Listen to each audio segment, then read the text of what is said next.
Širvintų rajone, Novosiolkų kaime, parduodama žemės ūkio paskirties sklypas prie Širvintos upės. Sklypas yra žemės ūkio paskirties, ne namų valda, bet jame galima įrengti poilsiavietę.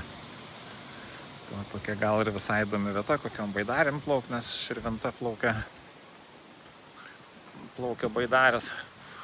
Yra miško, tai yra projektas ir truputį miško tokiam išvalymui, kad poilsiavietę įrengti. Jeigu kažką domina, kreipkitės, esu nekilnojamo turto brokeris Artūras, mano visus skelbimus galima rasti brokerisarturas.lt. Man paskambint galima telefonu 0687 41112. Šiaip šį sklypą galite atvažiuoti ir patys pasižiūrėti, man paskambinę paaiškinsiu kaip. Ne, šiek tiek pait reikia, nors jeigu džipas yra keliukas pravažiavimai, aš tai palikau ir pasivaikščiojau.